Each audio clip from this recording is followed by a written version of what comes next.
just required by law, firstly, to give you a short safety announcement. That's not to alarm anybody, it's just to familiarise you all with the safety features that we carry on board. So this boat's called the Millennium Repeats, and it comes fully equipped with all life-saving equipment. So that's life jackets, life rafts and life rings. Now all of those, they're clearly marked around the boat by the international green and cream stickers. They're in constant communication with all 4 London authorities and all the other boats that you do see out here around today. And in the unlikely event of an emergency, all we ask is that you remain seated and you'll be instructed on what to do by a fully qualified member of the crew. So with that out of the way, is everybody happy with all that? Everybody happy? Everybody happy as you can be sitting in the rain on a boat on the Thames? Okay, so it's, we're part of the crew, the bed inside there, and that's pretty much our job to keep you happy for the whole time that you are on the boat. So that can go one of 2 ways. I can leave you in peace, and I can press play on our audio guiding system. It'll play you a bit of music, point out a few places as we make our way down the river. Now either that or I myself can stand up here and give you a bit of a live commentary myself. It's entirely up to you. Would you like me to press play on our computer? No? Okay. Would you like me to stand up here myself? Okay. Raise your hands if you just don't care. You just want to get the tower as big as you can. Yeah, as big as you can. Alright. Big a bit down there. So this is the Charing Cross Railway Bridge. It's a unique point on the Thames. It's the only kind of path beneath and above the railway system. And these walkways either side. This is a Golden Jubilee walkway. So putting it to commemorate the Queen's Golden Jubilee, her 50th year on the throne.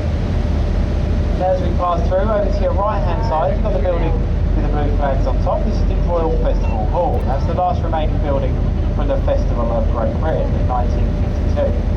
Now you do get some of the finest acoustics anywhere in the world here. Some of them have the finest performers, Whitney Houston, Michael Jackson, even Frank Sinatra. They've all performed here at Royal Festival Hall. Now over on your left hand side, you've got Cleopatra's Needle, the tall stone obelisk over here on the river wall. Now it's well worth getting a photo. It's the oldest thing that you will see today. It's older than London itself. Now the needle's over 3,500 years old. It was presented to the UK in 1819 by the ruler of Egypt for Lord Nelson's victories at the Battle of the Nile. Now we're just approaching this next bridge. This is the Waterloo Road Bridge.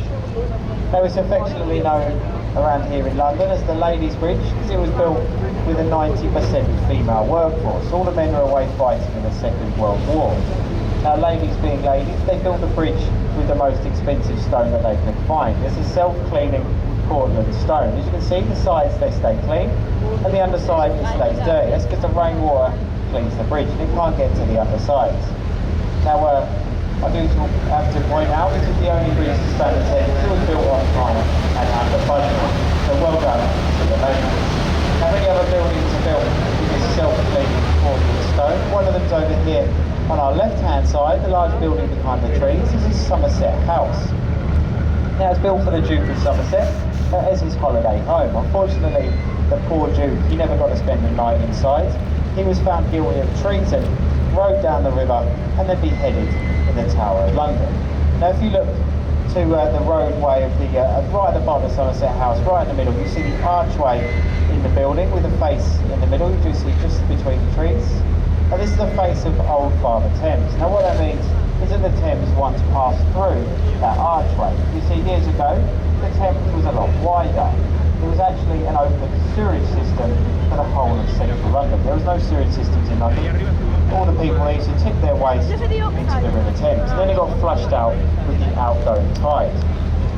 Now the year of 1882, that was known as the Great Stink. They said that you could smell the Thames within a 10-mile radius.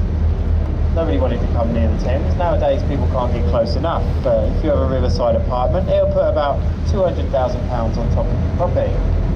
So what a man called Joseph Bazalgette, he was charged with building up this embankment wall. All the bits with the green lines heads on, made the Thames a lot thinner, made the tide a lot stronger, flushed out all the waste, and then they built all the sewage systems. Now over here on the left hand side, you see the white vessel. This is the HMS Wellington. It's a floating livery hall for the Honourable Company of Master Mariners. And to be a Master Mariner, you do have to have served as a captain at sea for over 25 years. Now if you look to the stern of the vessel, a bit closer to us now, this is you see the archway on the river wall. That's Temple Arch. It's a boundary line between two cities, the City of Westminster and the City of London. You're now entering the City of London.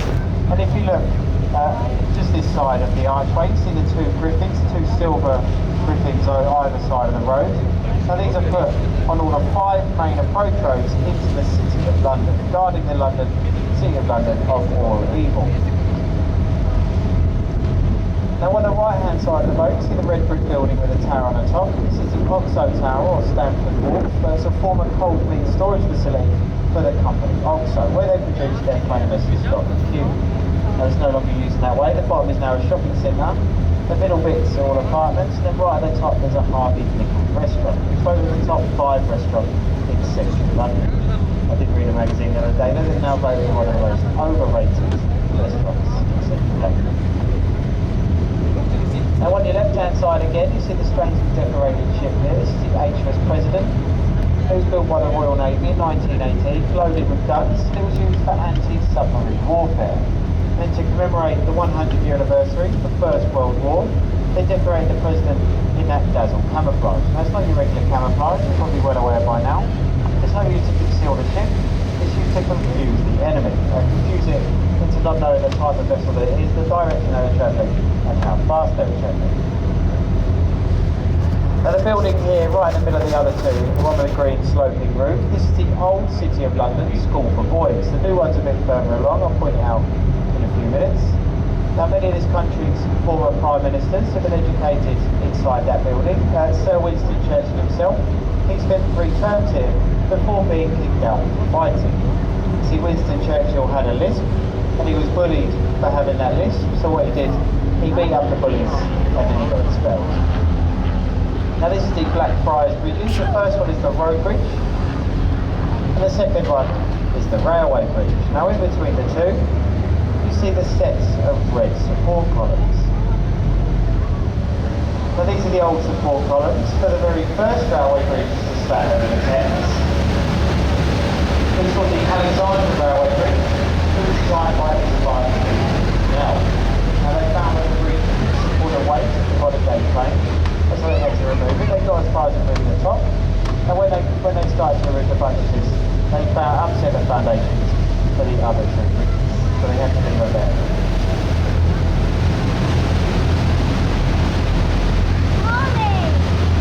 As we get through the bridge, you see over on the right hand side, you see the large brick building with the chimney sticking up right through the middle. This is the Tate Modern Art Gallery. Now like many of the art galleries here in London, the Tate Modern Art Gallery is free to enter. Now if you know anything about modern art, you'll understand why it's free. There's such masterpieces inside the building as half a cow, tasty jelly, there's a burnt out car, and there's a pile of bricks, designed to look like a pile of bricks. And then there's my favourite one, there's a light bulb that you can turn on and off. That's modern art, I'm not sure if I understand it, but if you do and you're a fan, it's free to enter, definitely the place to go. But the real masterpiece, in my opinion anyway, is over on our left hand side. You get a nice view of high water now of St Paul's Cathedral. And the site that you can see there is one of the most famous sites in London's history. The Dover Cross has been dominating the skyline for well over 300 years. And for 250 years, that was London's tallest building. It stands at 365 feet tall. Now Christopher Wren, he designed this one and all the other 52 churches of London that were destroyed after the Great Fire. Now the building just below it, the brown brick one, this is the new City of London School for Boys. If there's any fans of Harry Potter on board, and that's where Daniel Radcliffe went to school.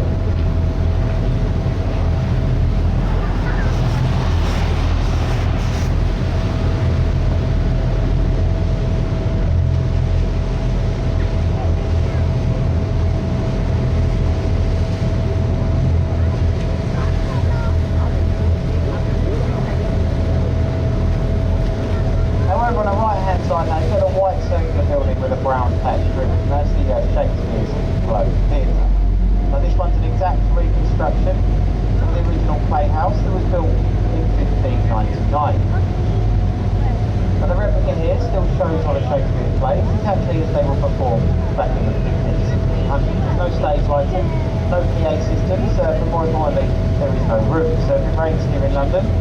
like today, you would have performers and you just have to get wet. Now it's from here that we get the saying, the show must go on. Now the Globe Theatre, it wasn't the only playhouse over in this part of London. It was the most famous one, it's where William Shakespeare performed all his plays, but like I said, it wasn't the only one. This was called the Students of London. This is Bankside. It's basically the red light district of London. It was all going on over here. This is where you've got your illegal fighting, cock fighting, bear baiting, dog fighting, all that sort of stuff.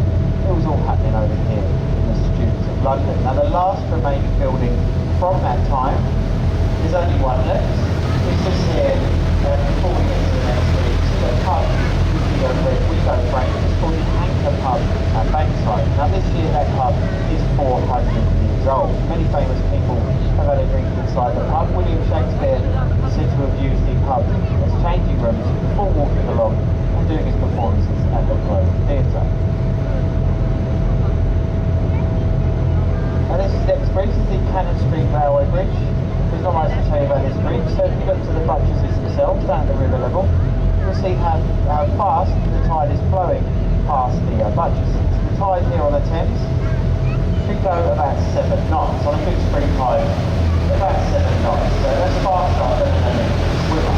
But then the swimmers swim about 4 knots, so you definitely will be able to swim against the tide here on the Thames. Now as we pass through, over on the right hand side, you see between the buildings a real life pirate ship. Now it's an exact working replica of the old English galleon, the Golden Hind. The Golden Hind was captained by Sir Francis Drake and sailed around the world. Francis Drake, he was the first Englishman to circumnavigate the globe, and he did so on a vessel exactly the same as that, with a crew of 80 men. Now the replica here has got one better, circumnavigating the globe twice. Each time it took the exact course that Drake took all of those years ago.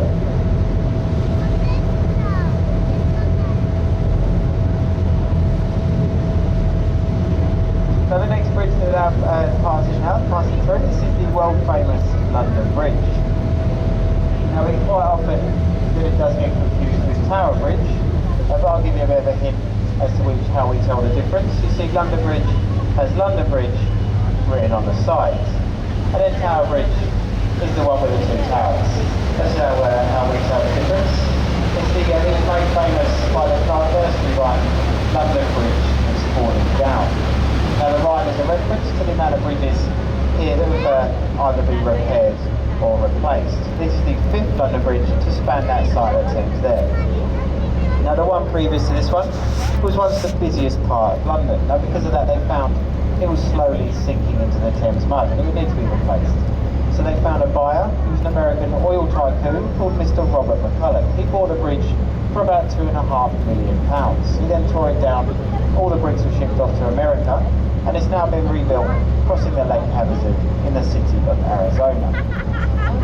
Now over on the right hand side now, you see London's newest skyscraper, it's the Shard, also known as the Shard of Glass. It's an 87-storey skyscraper and it stands just over 1,000 feet tall. It is the tallest building in Western Europe. It's made up of offices, apartments, there's a casino in there, and then all the way at the top, on the 72nd floor, there's an open air viewing platform. That'll cost you about £30 to get up there for the price, so you can stay up there for as long as you like. If you want a bit of a tip, halfway up there's a bar called the Obelix, and if you spend £30 on alcohol, the views do become rather good.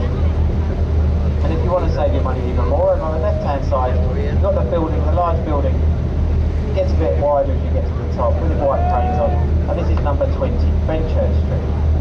It's the home to the Conservative Party. If you look right to the top, you do see a few people walking about on the balcony. That's called the Sky Garden. It's the world's largest indoor sky garden. It's free to get out there. All you have to do is you have to pre-book your tickets. Now over on the right hand side, you've got the HMS Belfast. It was launched on St Patrick's Day in 1938 and it was built by the Harland and Wolff shipbuilding company.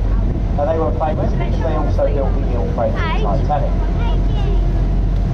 Now the main guns in the Belfast, the 12 you can see, 6 on the front And then there's also 6 at the back. Now these guns are capable of firing a 105-pound shell, 14 dividers. And the Belfast was took out of service shortly after the Korean War. It was opened up to the public in 1971. There's 5 decks to explore from the engine room all the way up to the wall box. It's very worthwhile visit if you are getting up that tower. You can do get to explore all around the Belfast.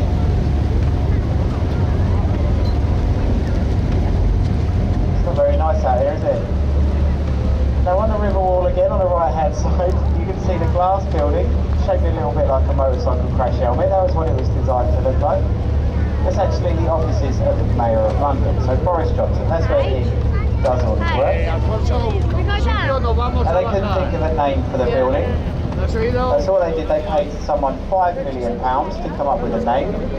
And I'll tell you what £5 million gets you. City Hall. That's what £5 million gets you here in London. So before we go into the Tower Pier, what we'd like to bring the boat just a bit closer to the Tower Bridge. When we do turn the boat around to the Tower Pier, you get a nicer view, a better photo opportunity. You'll be on your right hand side, you've got Tower Pier.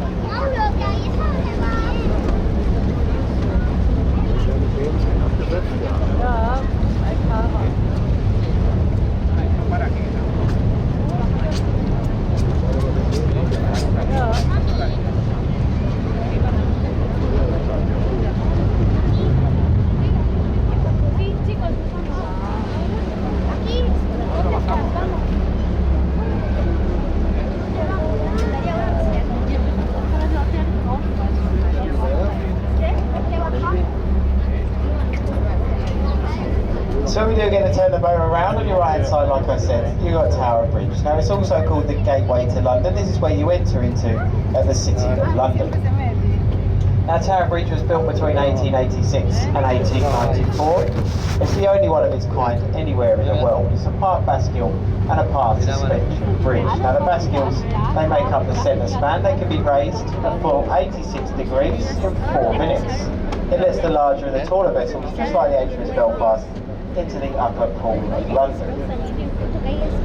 Now if you take away the whole top section just above the road, the bridge can still be raised. All the workings are in the boxes themselves. If you want to have a little look around, it's called the Tower Bridge Experience. It's well worth the money. I think it's about £20 for an adult's ticket. You get a guided tour of the whole bridge, including where they sit and their working controls to open up the bridge. Now the bridge isn't as old as it looks. Like I said, it's about 120 years old. It was built in the Gothic style to blend in with now what's ahead of the boat, the Tower of London.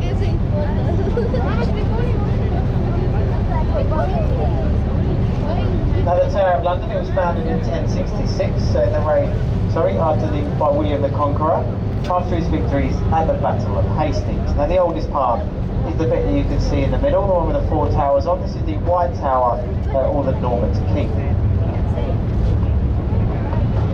Now the only part that you can see from the river wall is those words on the wall there, entry to the Traitors' Gate. 8 years ago there was an open archway, it's now been bricked up. Now when you were found guilty of treason in the House of Parliament, you were then rowed down the river by a Thames waterman, just like myself, and they get captured inside. With no commentary. You were then rowed through Traitors' Gate, and then you would have been beheaded in the tower itself. If you were popular with the people, you would have been beheaded in secret inside the tower. And then if you were just a commoner, then you would have been took to Tower Hill, which is just the hill just up on the pier, and then you would have been beheaded in a public execution. Your head would have then been dipped in tar. Then it would have been placed on a wooden spike and then put on London Bridge. So when you did get rowed through the river, you would have seen all the other traitors to the crown. So that's come to an end now, the commentary. So what we're going to do now, we're going to go into Tower Pier. Now we're just a bit of travel information. This boat is then going on to Greenwich. So if you're for Greenwich, stay in your seats, and we'll be leaving in about 10-15 minutes. And then we'll be going to Greenwich. If you want to go back to Westminster Pier or the London Eye, what you need to do, you need to leave the boat here in Tower, and then walk along the pier to boarding point B. That's B for boats. I don't mind if you want to go, I don't mind. It's not great filming or photography or anything, is it?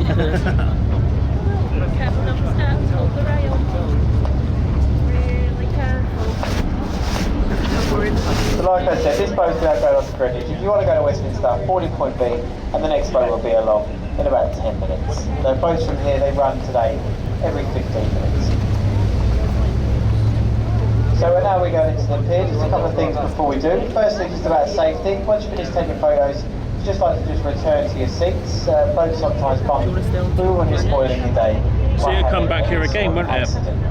Yeah, go to Greenwich, come back here and go to Westminster, won't it? Photos, just return to your seats. So we could.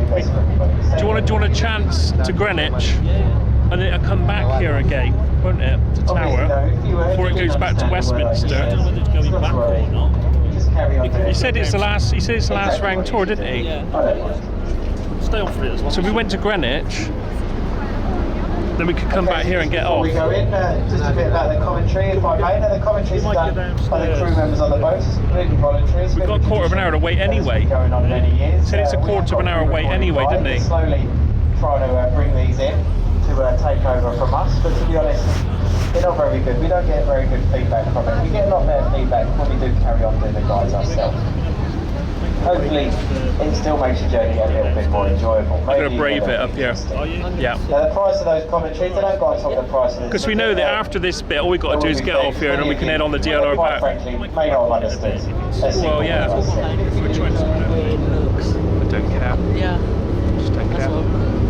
I have to stabilise them. Yeah. Wear it anyway. Just as an accessory. I mean, why worry about people that you might never see again in your whole life going, so what? Wear what I want, wear comfy clothes, don't care what I look like. Just a living sight.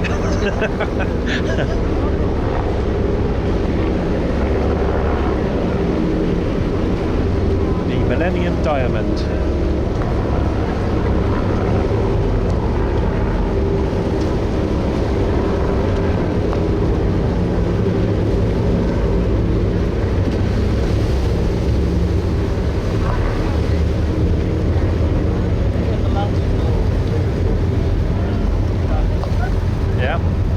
This far?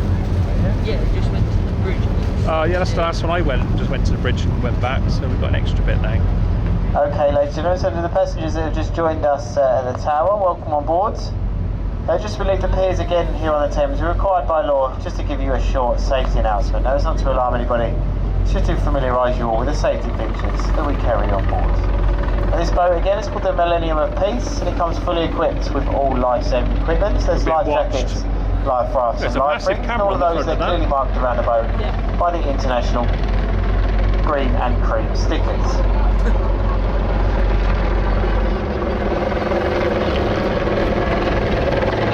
We're in constant communication with all Port London authorities and all the other boats that you do see out here on the Thames today. And in the unlikely event of an emergency, all we ask is that you remain seated and you'll be instructed on what to do by a fully qualified member of the crew.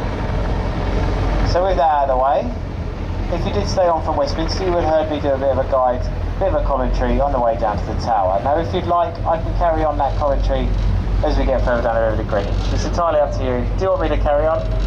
Woo! Yeah? Okay, I'll do it for that, just for that man that shouted.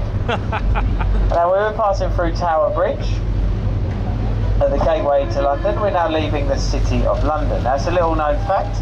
The City of London is one of the world's smallest capital cities. It stretches only 1 square mile from here at Tower Bridge back up to Temple Arch. If you remember, just next to that white vessel, Temple Arch. Now when you hear people talking about the size of London, they're generally talking about Greater London and the surrounding areas. Now this is Butler's Wharf over on our right hand side, some of the Thames luxury Thameside apartments. Now the apartments here at Butler's Wharf, they're priced between £2.5 and £5 million. Now for that you get the river view and you can see Tower Bridge from your front room. Now these weren't always apartments, they were once warehouses which were used to store tea. Now the tea, it was delivered all the way here from Australia and China by sailing ships that were called tea clippers. Now these sailing ships, they would race all the way here to Butler's Wharf, all the way from Australia and China, and the winner of the race would receive the best price for their cargo. That was very worthwhile to them folks, because sometimes tea was worth more than gold. Now you'll see the fastest tea clipper ship, the Cutty Sark when we get further down the river towards Greenwich. Now if you are back over this way a little bit later, looking for something to eat, at the bottom of Butler's Wharf you've all got all of these restaurants. There's a nice steak restaurant called Brown's, so there's all bar one, Pont de la Tour, all nice Italian, all food from all over the world. Now you see a break in the river wall here on the right hand side. Now you might recognise this point on the river. This is where they filmed the musical film Oliver Twist. Now this is where Fagin had his den of boy thieves and where Bill Sikes fell to his death at the end of the film. Now all of these houseboats over here on the right hand side, just next to St Xavier's Dock. Now this is called Reed's Wharf. Now you might notice there's a few trees on some of these houseboats. It's an old Thames bylaw that if you've got a cherry tree on a boat here at Reed's Wharf, then you get free accommodation. You don't have to pay any sort of river fees, so this is the cheapest way to live here in London. All of these houseboats, they're moored here free of charge. Now over on the left hand side you see the group of green apartment buildings. Now like many buildings here in London, they're designed to look like something. Nobody can ever guess what these ones look like, so I'll put you out of your misery. These green ones here, they're just supposed to look like 3 French marching soldiers.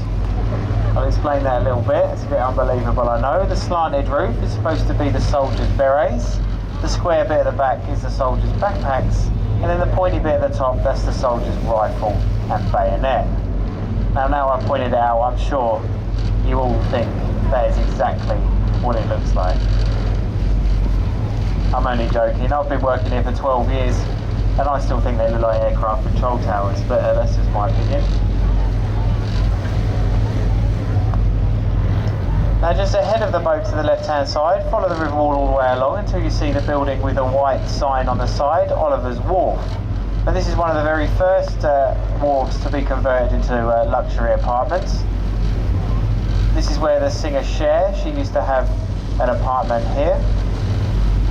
Now but if you look to the bottom of Oliver's Wharf, you will see it a bit clearer when we get a bit further down the river, but there's a set of stone steps leading into the Thames. Now years ago, if you were found guilty of piracy by the infamous hanging Judge Jeffreys, you would have been led to the top of these stone steps, and there's a pub there with the white window frames. It's called the Town of Ramsgate. Now it's here that you would have been given your last shot of rum. Now then the pirates, they would have been led back down the stone steps and they would have been walked along the foreshore. Now we're at low water here, the river dries out here, you can walk all the way along the floor. And you would have been led to the building there with a big letter E on top. Now that E, it stands for Execution Dock. Now at this point you would have been chained to a wooden post on the foreshore, and then 3 tides were allowed to rise above your head. Now it's at that point you would have been pronounced dead. Now this particular form of punishment, it was called the Grace of Wapping. Wapping is all that area over there to the left. Now the last person to suffer that fate was a pirate called Captain William Kidd, and for his trouble he got a pub named after him. I'm sure it was very worthwhile. It's over here just a bit further down the river. It's called Captain Kidd.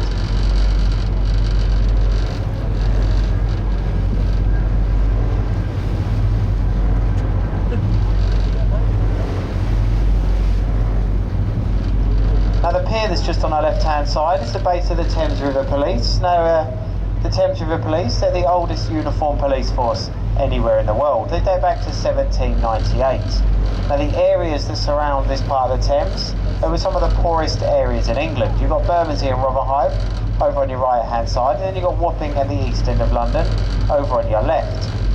Now the poor people that lived in these areas, they would resort to coming down to the Thames to thieve. It was said that over 30% of the cargo that was being delivered up into London was going missing. Now to tackle the problem, they started up the Thames Police, and then they joined on to the Metropolitan Police Force, but that wasn't until 1839.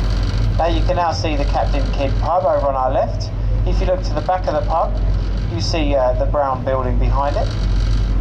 Now you see some of the windows of there have been bricked up. You see the windows have literally been bricked up. Now they were bricked up because years ago you used to be taxed for the amount of windows that your property had. So people were literally bricking up their windows. Now this is where we get the saying daylight robbery. Now over on your right hand side you see the church. This is St Mary's Church of Rotherhithe. Now buried in the grounds of the church is Captain Christopher Jones. Now he was the captain and the part owner of the pilgrim ship the Mayflower, which set sail from near here at Rotherhithe, went on to Plymouth and then picked up the Pilgrim Fathers, and then they went on to what we now know as the United States of America. Now there's a pub over there on the right hand side called the Mayflower. It's named after the ship because when the ship returned to here at Rotherhithe, it was broken up on the foreshore and the timbers went into building part of the pub. Now the rest of the timbers, they were turned into furniture, which is still being kept in the church today.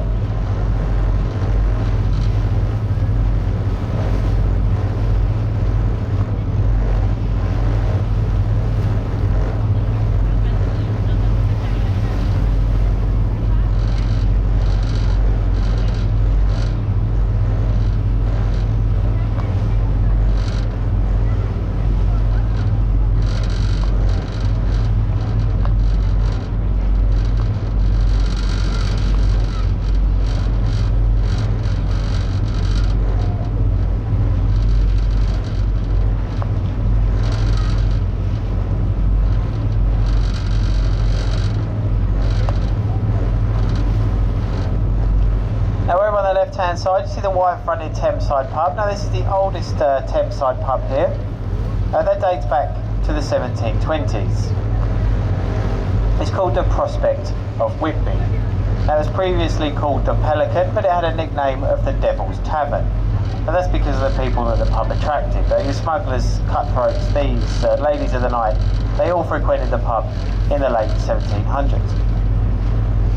Now the pub was also for the press gangers that operated in the area. Now these press gangers, they were looking for young men who would have had too much to drink. These young men would have been hit over the back of the head, and when they woke up they would have been out at sea. They had a couple of coins in their pocket and they would have been press ganged into the Royal Navy. Now nobody would join the Royal Navy willingly in those days because the life expectancy was just 2 years. You either died in battle or you died of the disease scurvy.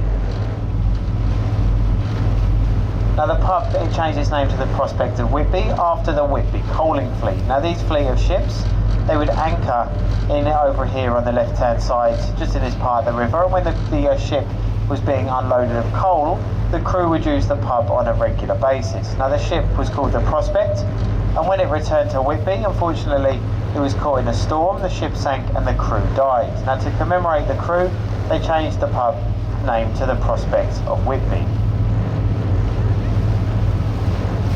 Now over here on the left hand side you've got the red brick building. Looks a little bit like it was designed by a 5-year-old with a Lego set, but it was actually designed by a very clever person. You see all the buildings angled, so all of the apartments, they have a Thames side view.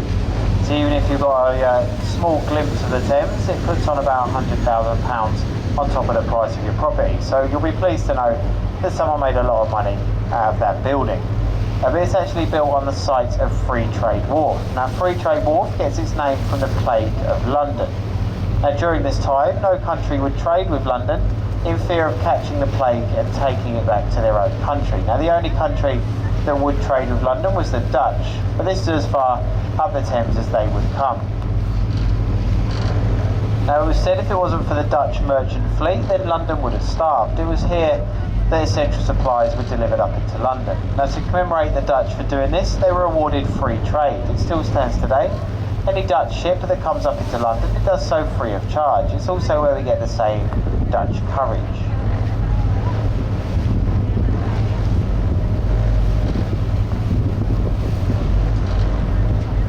Now the break in the river wall over on the left hand side, you see Limehouse Marina. You can go through that marina and you can join on to the Regent's Canal, and then you've got access to over 3,000 miles of inland waterways.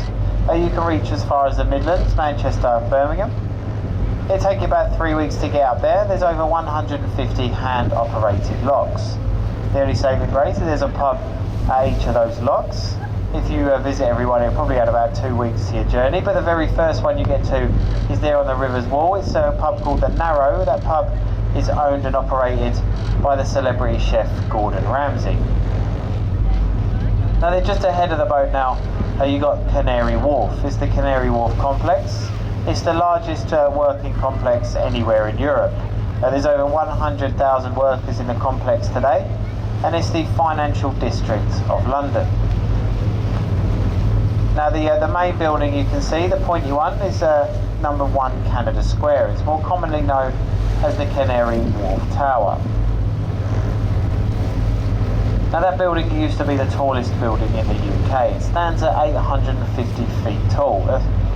If you remember, if you stayed on from Westminster, it got overtook by the Shard. The Shard is just over 1,000 feet tall. This one's a little bit smaller, 850 feet tall.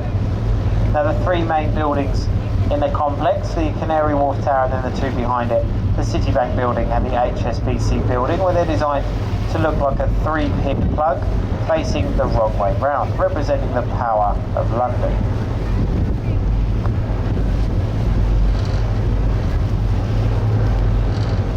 So as we get in this part of the river, there isn't much left to talk about. You can see, look around you, you can see there's these luxury apartments, and the only thing I can tell you about them is they're very nice, and I don't own one. So what I'll do, I'll leave you in peace. I'll put down the microphone. We get to Greenwich in about 10-15 minutes. When we do, I'll pick the microphone back up and tell you what there is to see and do if you leave in a boat in Greenwich. Thank you.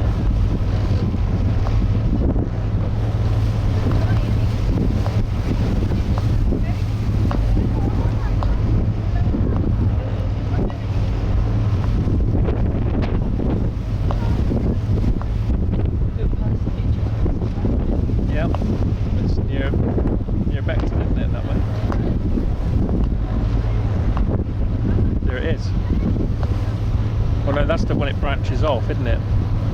Yeah.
a twirl with you. I'll have one stick, you can have the other. Sure. Nice. Thank you very much. Thank you.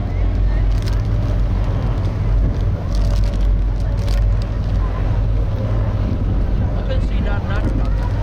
You've got off and gone home. Is it back down now? It's busy down now. Middle. I'd say it's half filled up. Is my red light still on? Yeah. Good. Okay.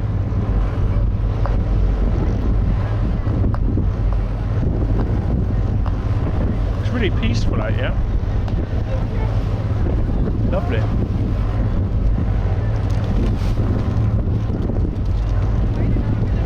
Seems a lot tighter. It's getting bigger. So if you get a biggish wave in here, as it channels down, obviously it gets more amplified, doesn't it? Like a horn. So as it goes out, it dissipates. It's brilliant. Have you ever been to the actual top, the observatory in Greenwich, where they've got all the timepieces? It's really worth a visit.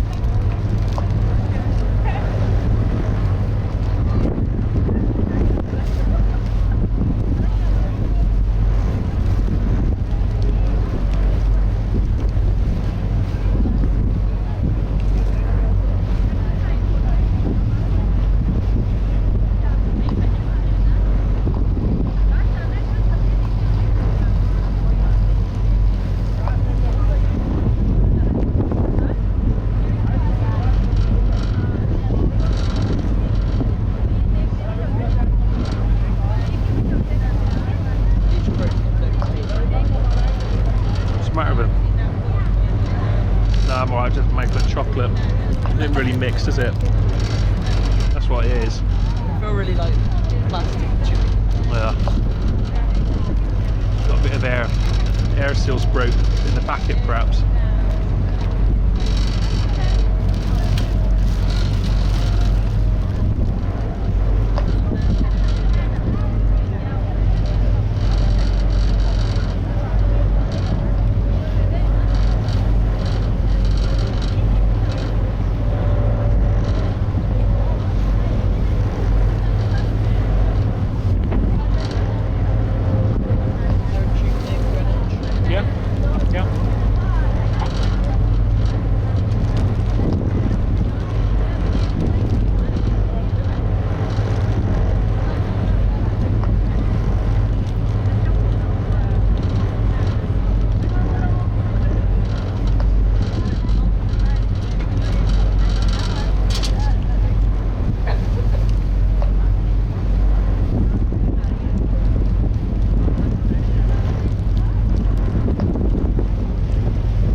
Okay then, ladies and gentlemen, so as you can see we're now approaching the Royal Borough of Greenwich. Now quite clearly in front of the boat on the river's edge here you can see the Cutty Sark, the tall masted ship just at Greenwich here on your left, on your right hand side. Now Cutty Sark, if you remember, was the famous tea clipper ship delivering tea all the way from Australia and China up to Butler's Wharf. This one recorded the fastest time. It was the fastest tea clipper ship of its time. Now it's been laid up here now. It's a popular tourist attraction. It's about £14 for an adult's ticket, £14–15, something like that. For that price you can walk all the way around the inside of the Cutty Sark. They've also raised the ship up about 3 metres and you can walk all the way around the underneath of it. And so it is well worth the money. If you're getting off the boat here in Greenwich, you're looking for something to do, it is well worth just having a little look around the Cutty Sark. Now you've also got Greenwich Observatory. If you look through the Cutty's Arc, you can still sort of see right on the top of the hill, Yeah, there it is. in the trees there, you can see Greenwich Observatory. You can see the T on the top, you can sort of about see it. We will get a better view when we get a bit further down the river.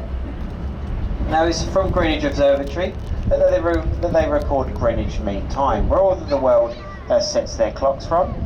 Just in between the trees, there you go. You see the T right on the top with the red ball right at the bottom. Now, like I said, this is where Greenwich Mean Time is recorded.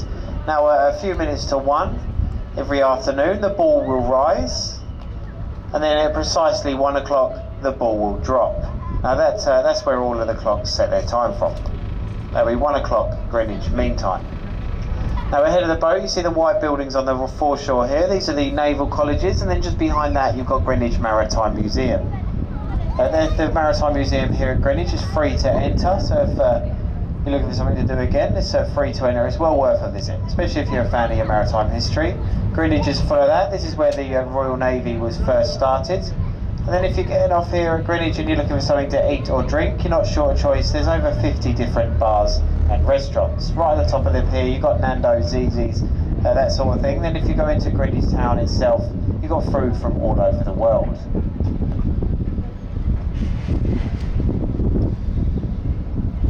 Now we're going to be heading into the pier now. Just a bit of travel information. This is the last returning boat to Greenwich. So if you want to get back to London tonight with City Cruises, you need to stay on the boat, and we'll be leaving at 20 to 7. You have got a bit of time. You've got 20 minutes, 25 minutes to leave the boat and have a little wander around if you want to. But we will be leaving at 20 to 7. And like I said, this is the last returning boat into London. If you want to get the train back, if you leave the pier, walk up the hill, just on your right hand side you've got the Docklands Light Railway. That gets back to London in about 20 minutes.